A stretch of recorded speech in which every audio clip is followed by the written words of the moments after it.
Culture can be defined as ideas, customs and social behaviors of particular people or society.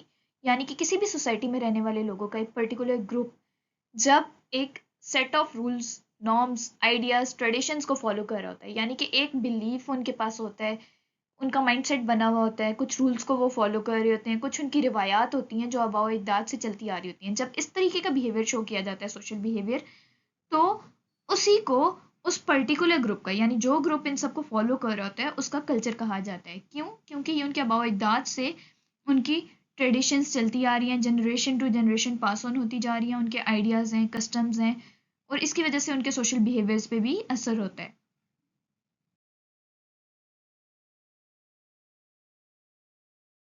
Layers of culture. Culture की 6 layers या levels होते हैं जिनमें हम इसे क्लासिफाई कर सकते हैं। कल्चर की सबसे पहली लेयर या सबसे पहला लेवल आ जाता है नेशनल लेवल। नेशनल यानी कि कंट्री लेवल, स्टेट लेवल। किसी भी एक मुल्क में रहने वाले लोग जब एक set of norms, values, ideas और इसके साथ साथ ट्रेडिशंस फॉलो कर रहे होते हैं तो उसे हम नेशनल लेवल कल्चर कहेंगे।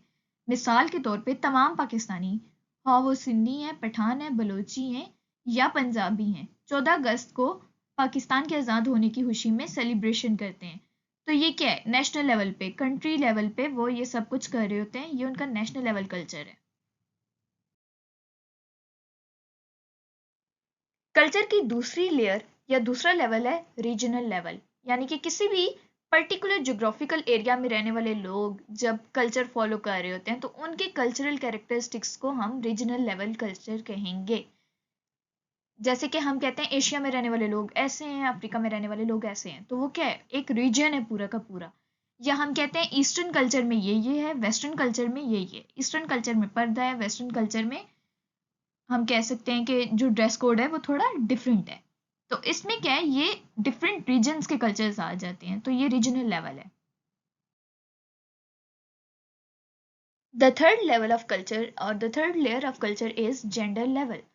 इसमें मस्कुलिनिटी और फेमिनिटी पे बात की जाती है, यानी कि ऐसी कल्चरल एक्सपेक्टेशंस या ऐसे कल्चरल नॉर्म्स जो जेंडर बेस्ड होते हैं। मिसाल के तौर पे हमारे यहाँ तो लड़कियां आगे पढ़ने नहीं जाती, हमारे यहाँ तो लड़कियां ऐसे नहीं करती। तो जो ये जो जेंडर बेस्ड डिस्क्रिमिनेशन है, ये जेंडर लेवल पे हो रही है। तो कल्चर के ऐसे नॉर्म्स जो जेंडर बेस्ड रूल्स को सेट करते हैं, वो जेंडर लेवल है। Then we have is generational level. Generational level में ऐसी कल्चरल इन्फ्लुएंसेस आती हैं जो कि जनरेशन टू जनरेशन वेरी कर रही होती हैं। मिसाल के तौर पे जो हमारे बाप दादा वाली जनरेशन थी, वो रिटन एग्जाम्स, किताबी पढ़ाइयाँ, नॉलेज, इस सब को ज़्यादा सही समझते थे। जबकि आजकल के टाइम पे एक्सपेरिमेंटल नॉलेज, प्रैक्टिकल नॉलेज, इस सब को ज़्यादा इंपॉर्टेंट समझा जाता है। और इंटरनेट ने भी अपनी बहुत ज़्यादा कंट्रीब्यूशन दी है पढ़ाई में। तो ये जनरेशन टू जनरेशन जो एडवांसमेंट्स आती जा रही हैं और फिर कल्चर का हिस्सा बनती जा रही हैं, ये है generational level of a culture. Social class level. ये कल्चर की ऐसी लेयर है जिसमें सोशो इकोनॉमिक स्टेटस पे बेस्ड डिफरेंसेस किए जाते हैं, डिस्क्रिमिनेशन की जाती है। क्लास स्ट्रक्चर पे डिपेंड करता है ये। जैसे कि इलीट क्लास के लोग हो गए और मिडिल क्लास के लोग हो गए। इलीट क्लास में डिफरेंट कंडीशंस होते हैं, डिफरेंट नॉर्म्स होते हैं। शादियों पे देख लिया जाए, 12-12 फंक्शन होते हैं, महीने महीने की शादी चलती है। जबकि मिडिल क्लास ये अफोर्ड नहीं कर सकते, उनके 3 दिन के, 4 दिन के, मैक्सिमम 5-6 दिन के फंक्शन होते हैं। सो ये जो हमारे कल्चर में नॉर्म सेट हो जाती हैं, ट्रेडिशन सेट हो जाते हैं, ये social level, socio economic status की वजह से होते हैं। उनकी फाइनेंशियल सेटअप के हिसाब से होते हैं कि वो इलीट क्लास से बिलोंग करते हैं, आया वो मिडिल क्लास के हैं, आया वो लोअर क्लास के हैं। तो ये सब क्या है, ये सोशल क्लास लेवल में आ जाता है। लास्ट लेवल जो कल्चर का आता है वो है कॉर्पोरेट लेवल, यानी किसी भी ऑर्गेनाइजेशन में, किसी भी इदारे में, किसी भी इंस्टीट्यूट में जो वैल्यूज और नॉर्म्स सेट किए जाते हैं, वो कॉर्पोरेट लेवल होता है। एक स्कूल है, वहाँ पे टीचर्स ने रेगुलर आना है, अपना कोर्स टाइम पे कवर करवाना है और उनकी महीने में 3 से ज़्यादा एब्सेंटीज नहीं होनी चाहिए। तो ये जो उनके नॉर्म्स हैं, जो कल्चर बना हुआ है कि हर टीचर ने पंक्चुअल होना है, उनका कल्चर है एक किस्म का। नॉर्म्स बने हुए हैं उनके कि उन्होंने पंक्चुअल होना है, उन्होंने अपना टाइम करना है, रिस्पॉन्सिबल होना है, कॉम्पिटिटिव होना है। तो ये सब कॉर्पोरेट लेवल पे हो रहा है। तो ये कॉर्पोरेट लेवल या कॉर्पोरेट लेयर ऑफ कल्चर है। Reconciliation of cultures. इसे रिस्टोरेशन ऑफ कल्चर्स भी कहा जाता है। और कल्चर्स को रिस्टोर करने के अमल में बहुत सारे बिहेवियरल चेंजेस हो सकते हैं, इंडिविजुअल्स में भी और ग्रुप्स में भी। यानी कि अगर हम कल्चर्स को रिस्टोर करने की कोशिश करें तो बहुत से ऐसे सोशल बिहेवियर्स हैं जो तब्दील हो सकते हैं। अब किसी भी कल्चर को रिस्टोर करने के दो बेसिक या डिफरेंट कल्चर्स को रिस्टोर करने के दो बेसिक स्टेप्स होते हैं। सबसे पहला कल्चरल अवेयरनेस, यानी कि आपको नॉलेज होना चाहिए इस बारे में कि आपके कल्चर में है क्या। अगर आप दो कल्चर्स को, तीन कल्चर्स को, चार कल्चर्स को रिस्टोर करना चाह रहे हो, दोबारा से पहले जैसा करना चाह रहे हो, दोबारा से डेवलप करना चाह रहे हो, अडॉप्ट करना चाह रहे हो, तो आपको पता होना चाहिए इस कल्चर की नॉर्म्स क्या हैं, ट्रेडिशंस क्या हैं, वैल्यूज क्या हैं, बिलीव्स क्या हैं। और फिर क्लस्टरिंग ऑफ कल्चर्स, आप इन कल्चर्स के क्लस्टर्स बनाओगे, ग्रुपिंग करोगे और ग्रुपिंग करके आप उनके चेंजेस को एनालाइज करके अडॉप्ट करने की कोशिश करोगे। तो रिकंसिलिएशन के दो स्टेप्स आ जाते हैं। कल्चरल अवेयरनेस, यानी कि कल्चर के बारे में अवेयर होना, एक्नॉलेज होना कि इसमें है क्या, इसका बिलीफ सिस्टम क्या है, इसके नॉर्म्स क्या हैं। And then the clustering of cultures, यानी कि उन सारे कल्चर्स में अच्छे एस्पेक्ट्स को एक जगह, बुरे एस्पेक्ट्स को एक जगह, उनके फायदों को देखना और उनकी ग्रुपिंग करके उन्हें एनालाइज करना। टाइप्स ऑफ कल्चर्स, कल्चर्स की बहुत सारी टाइप्स आती हैं, डिफरेंट लेवल्स, डिफरेंट लेयर्स पे डिपेंड करती हैं, डिफरेंट हम कह सकते हैं एनवायरनमेंट्स पे डिपेंड करती हैं। लेकिन जो मोस्ट कॉमन 17 टाइप्स हैं वो हम देखेंगे इस प्रेजेंटेशन में। मटेरियल कल्चर और non material culture. Material culture वो है जो मटेरियलिस्टिक चीज़ों पे, फिजिकल ऑब्जेक्ट्स और मटेरियल्स पे डिपेंड करता है, ठीक है। मटेरियल कल्चर में कौन सी चीज़ें आ जाती हैं, किसी भी कल्चर की से ताल्लुक़ रखने वाले लोगों का आर्किटेक्चर, टेक्नोलॉजी, क्लॉथिंग। मिसाल के तौर पे हम मुगल्स की बात करें कि उनके एरा पे डिफरेंट आर्किटेक्चरल बिल्डिंग्स बनी थी, तो उनका आर्किटेक्चर किस हिसाब का था, उनके कपड़े किस तरीके के थे। तो ये जो मटेरियल थिंग्स के बारे में जब हम किसी कल्चर की बात करते हैं तो वो मटेरियल कल्चर आ जाते हैं। नॉन मटेरियल कल्चर, जब हम किसी भी कल्चर के बिलीफ के बारे में बात करते हैं, यानी इन लोगों का मानना क्या था। इनका मानना था कि किसी भी हम पर्टिकुलर स्पेसिफिक कल्चर की बात कर लें अगर, कि इनका मानना ये था लड़कियों को आगे पढ़ाने से डिफरेंट नुकसानात हो सकते हैं। तो ये उनके बिलीफ्स हैं, एब्स्ट्रैक्ट थिंक है ना, जो हमें नज़र नहीं आ रही, उनके वैल्यूज़, आइडियाज़ वगैरह। इस तरह की चीज़ें जब हम किसी कल्चर की देखेंगे तो वो हम नॉन मटेरियलिस्टिक कल्चर में देखेंगे। Real culture versus ideal culture. Real culture क्या है, actual behaviours and practices in a society, यानी कि किसी भी सोसाइटी में रहने वाले लोग जो कुछ भी कर रहे हैं, उनकी जो भी सोशल बिहेवियर्स हैं वो उनका रियल कल्चर है।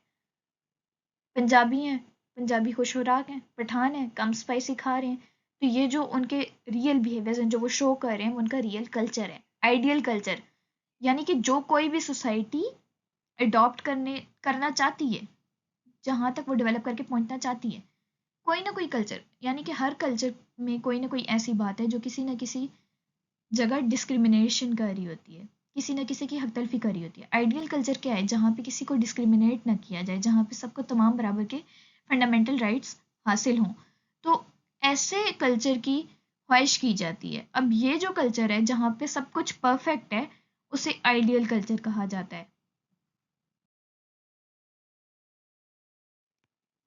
High culture and low culture. High culture क्या है, जो इलीट क्लास पे डिपेंड करते हैं, सोफिस्टिकेटेड इलीट लोगों के जो कल्चरल एक्सप्रेशंस होते हैं, कि उनका अदब से लगाव होता है, उनका आर्ट वगैरह में, पेंटिंग्स में, इस सब में उनका इंटरेस्ट होता है, क्लासिकल म्यूज़िक।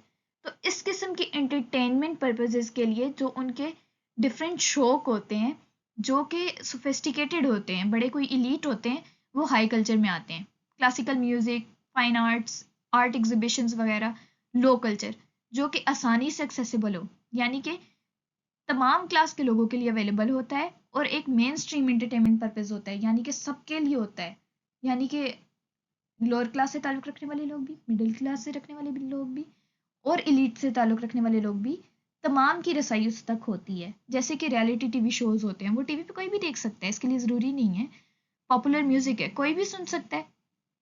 तो इस किस्म की चीज़ें लो कल्चर में आती हैं। हाई कल्चर में क्या आ जाते हैं, इलीट क्लास एक्सप्रेशंस, जो कि लोअर क्लास और मिडिल क्लास लोग आसानी से ना तो अवेल कर सकते हैं, ना अफोर्ड कर सकते हैं।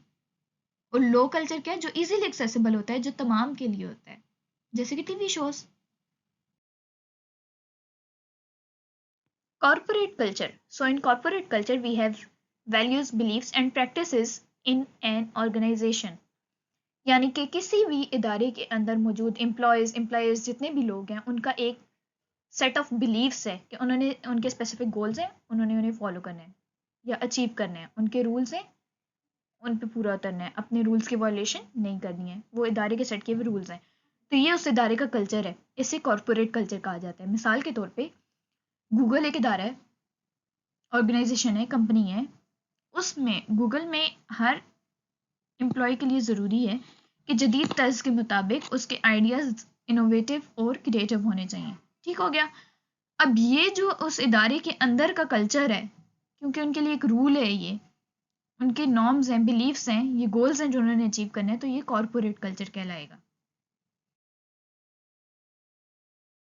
पॉपुलर कल्चर में ऐसे प्रोडक्ट्स या ऐसे काम या ऐसी चीज़ें आती हैं जो कि उस टाइम पे सोसाइटी में अरूज पे होते हैं, हर किसी को चाहिए होते हैं, मोस्ट वांटेड होते हैं।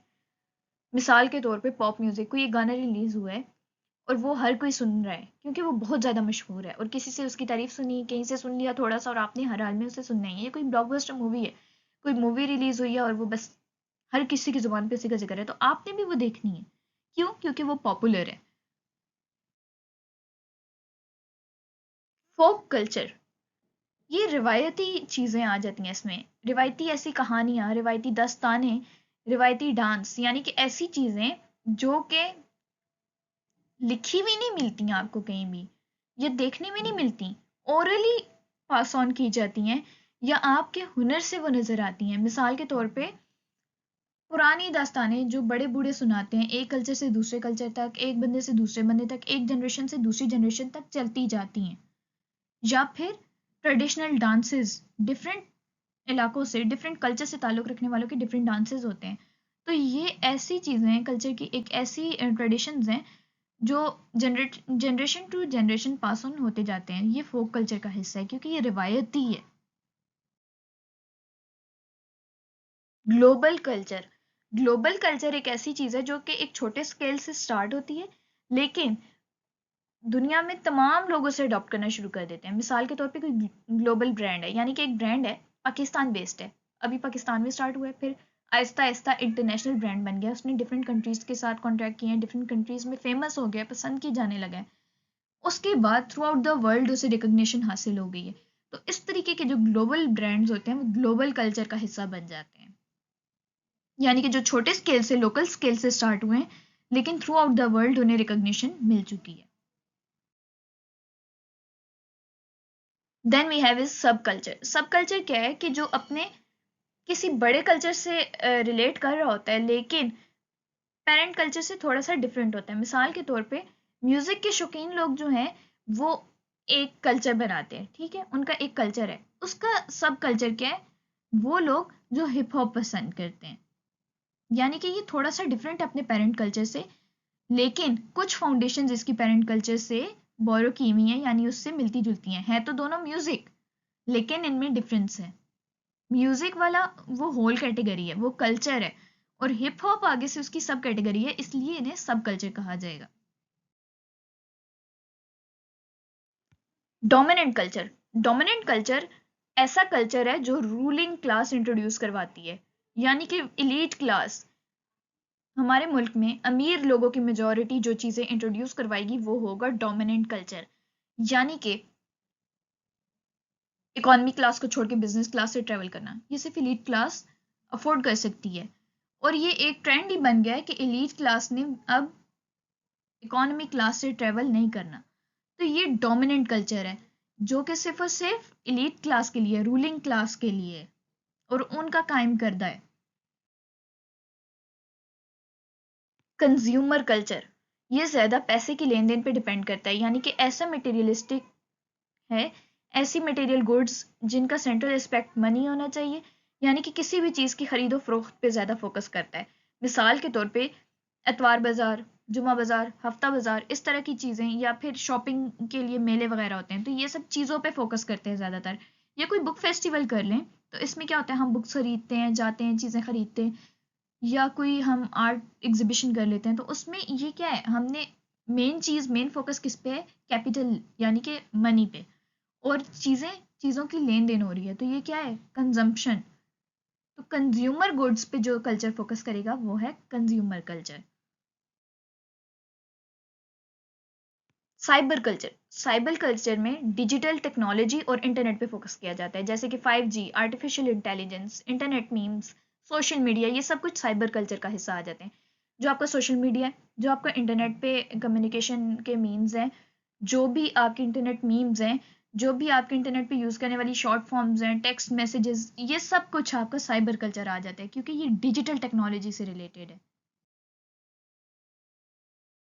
नेशनल कल्चर, किसी भी कंट्री में रहने वाले लोग स्पेसिफिक कंट्री में जब कोई set of norms, values, beliefs follow कर रहे होते हैं तो वो नेशनल कल्चर आ जाता है। जैसे कि पाकिस्तान में नेशनल हॉलीडेज सेलिब्रेट किए जाते हैं, 9 सितंबर Allama Iqbal day, and then 14 अगस्त इंडिपेंडेंस डे। तो ये नेशनल लेवल पे आ जाता है, सारी कंट्री इसको सेलिब्रेट कर रही है, सारी कंट्री के कल्चर का ये हिस्सा है। यूथ कल्चर में ये आ जाता है कि जब आप अपनी ओल्डर जनरेशन से, अपने बड़ों से डिफरेंट कोई चीज़ अपने कल्चर में इंट्रोड्यूस करवाते हो और फिर उसके बाद आप उसे रिवायती बना लेते हो, उसे अडॉप्ट ही कर लेते हो। मिसाल के तौर पे 90s के लोग जो गाने सुनते थे, जो म्यूज़िक सुनते थे, उनमें और आजकल के म्यूज़िक में बहुत डिफरेंस है। आजकल का म्यूज़िक बहुत फास्ट हो गया है, लिरिक्स को छोड़ पे इसमें म्यूज़िक पे ज़्यादा फोकस किया जाता है। तो क्या है कि ये यूथ कल्चर है, यानी कि ओल्डर जनरेशन से थोड़ा डिफरेंट है, थोड़ा हटके है और चैलेंजिंग है, यानी कि उससे डिफरेंट है। लास्ट हमारे पास आ जाता है काउंटर कल्चर। काउंटर कल्चर का मतलब यह है कि ये किसी कल्चर से निकला हुआ है, यानी कि किसी कल्चर की सब टाइप है, इस लेकिन ये अपने पेरेंट कल्चर को चैलेंज करता है। मिसाल के तौर पे हमारा जो पेरेंट कल्चर है वो पैट्रियार्की को सपोर्ट कर रहा है, मेल डोमिनेटिंग सोसाइटी को, मेल डोमिनेटिंग फैमिली सिस्टम को, जबकि फेमिनिज्म इन सब ट्रेडिशनल नॉर्म्स को चैलेंज करती है। तो ये काउंटर कल्चर है।